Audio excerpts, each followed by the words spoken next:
എല്ലാവർക്കും സുഖമാണെന്ന് വിശ്വസിക്കുന്നു. ഡെയിലി അപ്ഡേറ്റിലേക്ക് എല്ലാ ആളുകൾക്കും സ്വാഗതം.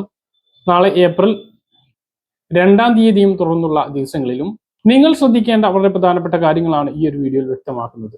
വീഡിയോയുടെ വിശദാംശങ്ങളിലേക്ക് കടക്കുന്നതിന് മുമ്പ് കൂടുതൽ ആളുകളിലേക്ക് ഇൻഫർമേഷൻ എത്താൻ ഷെയർ ചെയ്യുക, ലൈക്ക് ചെയ്യുക. ഫേസ്ബുക്കിലൂടെ കാണുന്ന ആളുകൾ ഫോളോ ചെയ്യുക. വീഡിയോയുടെ വിശദമായ വിവരങ്ങളിലേക്ക് വരാം. നായരക്കും ഇന്ത്യൻ ഓയിലും പിന്നാലെ രാജ്യത്ത് പെട്രോൾ ഡീസൽ വില വർദ്ധിപ്പിച്ച് സ്വകാര്യ എണ്ണ വിതരണ കമ്പനിയായിട്ടുള്ള ഷെൽ ഇന്ത്യ പെട്രോളിന് 7.41 രൂപയും ഡീസലിന് 25.1 രൂപയുമാണ് വർദ്ധിപ്പിച്ചത്. പുതുക്കിയ നിരക്കുകൾ ഇന്നു മുതൽ പ്രാബല്യത്തിലായി. രാജ്യാന്തര വില കുത്തനെ കൂടിയതാണ് നായരയ്ക്ക് പിന്നാലെ ഷെല്ലും ഇന്ത്യയിൽ വില വർദ്ധിപ്പിച്ചിരിക്കുന്നത്. കഴിഞ്ഞ ദിവസം ഇന്ത്യൻ ഓയിൽ പ്രീമിയം പെട്രോൾ വില വർദ്ധിപ്പിച്ചിരുന്നു. വില വർദ്ധിപ്പിച്ചതോടെ ബാംഗ്ലൂരുവിൽ 119 രൂപ 85 പൈസയാണ് പെട്രോൾ വില. പ്രീമിയം വിഭാഗത്തിന് 129 രൂപ 85 പൈസയുമാണ്.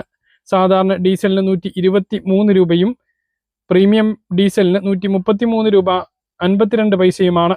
അടുത്ത അറിയിപ്പ്, രാജ്യത്തെ ഡിജിറ്റൽ സാമ്പത്തിക ഇടപാടുകൾക്കും ബാങ്കിംഗ് സേവനങ്ങൾക്കും ഏർപ്പെടുത്തിയ പുതിയ നിയന്ത്രണങ്ങൾ ഏപ്രിൽ 1 മുതൽ നിലവിൽ വന്നു.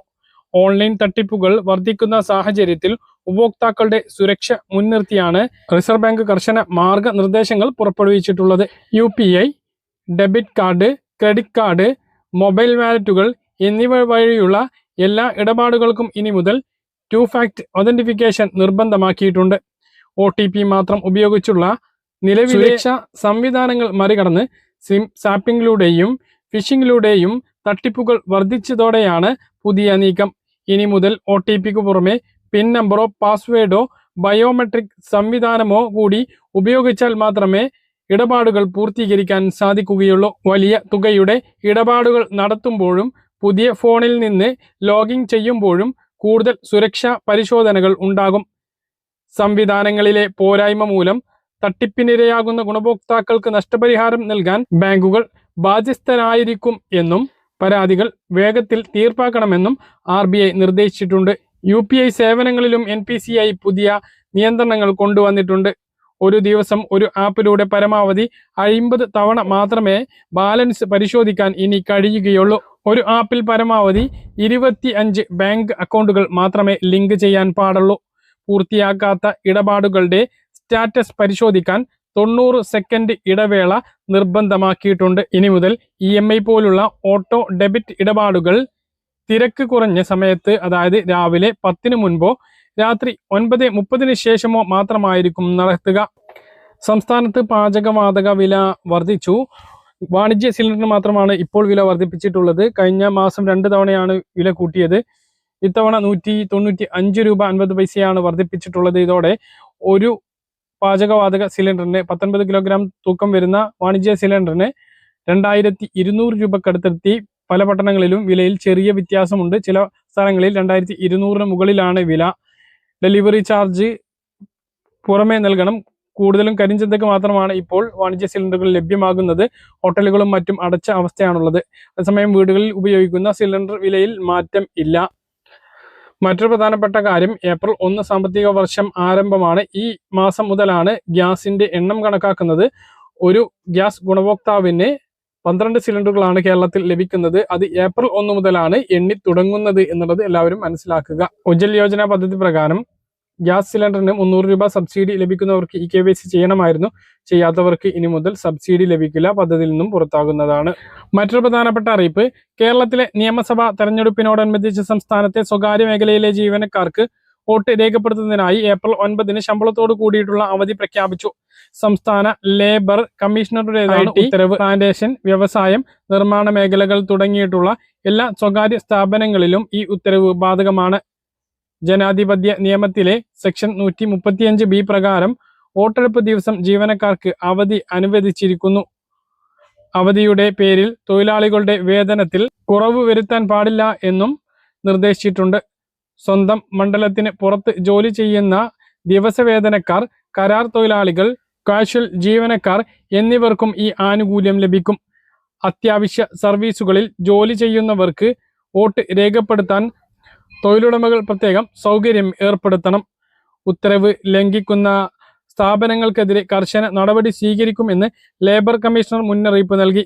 എല്ലാ വോട്ടർമാർക്കും തടസ്സമില്ലാതെ സമ്മതിദാനാവകാശം വിനിയോഗിക്കാൻ സാഹചര്യം ഒരുക്കുന്നതിന്റെ ഭാഗമായിട്ടാണ് നടപടി. സംസ്ഥാനത്ത് സാമ്പത്തിക വർഷ ആദ്യ ദിവസം തന്നെ സ്വർണ്ണവിലയിൽ വർധനമാണ് ഉണ്ടായത്.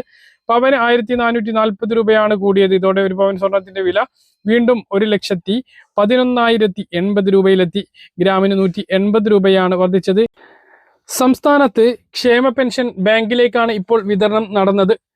കെട്ടിട നിർമ്മാണ തൊഴിലാളി ക്ഷേമ പെൻഷൻ 6 മാസത്തേതാണ്. 5 മാസത്തേത് നേരത്തെ വിതരണം ചെയ്തു. ഒന്നും കൂടി ചേർത്ത് 6 മാസത്തേതാണ് ഇപ്പോൾ വിതരണം നടന്നത്. 18 മാസത്തേത് വിതരണം ചെയ്യും എന്ന് പറഞ്ഞിരുന്നു. അപ്പോൾ അത് ഇനി എങ്ങനെ എന്നുള്ളത് വ്യക്തമാകുന്നതിന് വേണ്ടി നമ്മൾ ഇന്ന് ഫോണിൽ ബന്ധപ്പെട്ടിരുന്നു. അപ്പോൾ നമുക്ക് ലഭിച്ചിട്ടുള്ള മറുപടി നിങ്ങളെ കേൾപ്പിക്കുന്നുണ്ട്.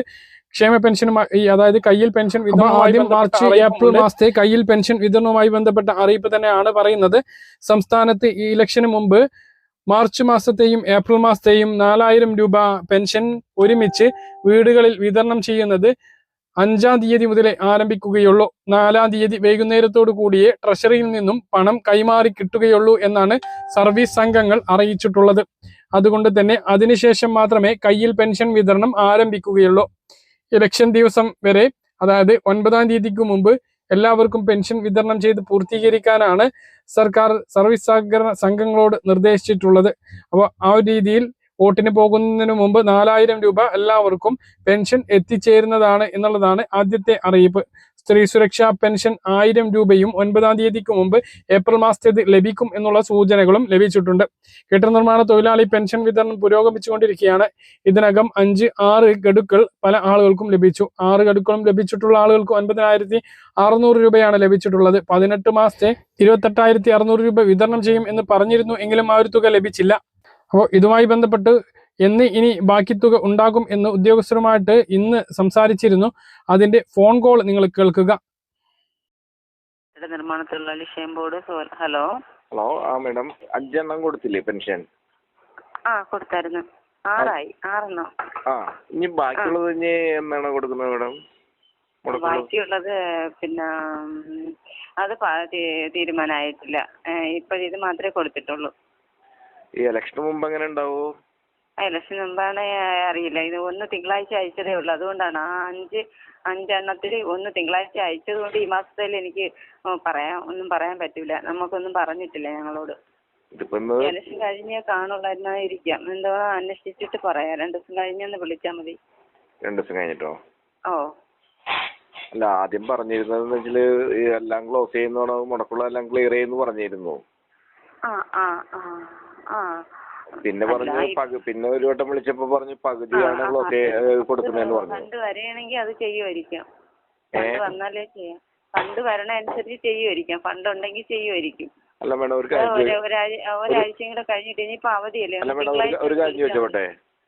ഈ കെട്ടിട നിർമ്മാണ തൊഴിലാളികളുടെ ഈ പെൻഷൻ മുടങ്ങിയതിന്റെ പേരിൽ പറഞ്ഞ് ഈ സെസ് പിരിച്ചിരുന്നല്ലോ 3 വർഷം കൊണ്ട്. ഇപ്പൊ സെസ് പിരിക്കുന്നുണ്ടല്ലോ 3 വർഷം കൊണ്ട്. 3 വർഷം കൊണ്ട്. അപ്പൊ ഈ പൈസ കൊടുക്കുന്നില്ലേ ഇപ്പൊ? ഈ മുടക്ക് തീർക്കാൻ എന്ന പേരിലാണല്ലോ ഈ സെസ് പിരിച്ചിരുന്നത് സർക്കാർ. ഇപ്പോഴല്ലേ അതിന്റെ ഇത് നല്ലതായി വരുന്നതല്ലേ മേഡം. 3 വർഷമായല്ലോ പിരിക്കാൻ തുടങ്ങിയിട്ട്. 3 വർഷമായി ഇത് പിരിക്കാൻ തുടങ്ങിയിട്ട്. സെസ് ഈ കെട്ടിട നിർമ്മാണ തൊഴിലാളികളുടെ ഈ മുടക്ക് നികത്താൻ വേണ്ടിയാണെന്ന് പറഞ്ഞിട്ട് സെസ് പിരിക്കാൻ തുടങ്ങിയിട്ട് 3 വർഷത്തിന് മുകളിലാണ്. ഞാൻ ഒരു മിനിറ്റ്, എനിക്ക് ഒരുപാട് പ്രസംഗിക്കാനെന്ന് അറിഞ്ഞൂടാ. എനിക്ക് ഇത്ര കാര്യങ്ങള് വ്യക്തമായിട്ട് എനിക്ക് പറയേണ്ടത് ഒരു മീഡിയം ഞാൻ പറഞ്ഞിട്ടുണ്ട്. ശരി സാർ, ഞാൻ വെക്കുകയാണ്. അങ്ങനെയല്ല മേഡം, നമ്മളൊരു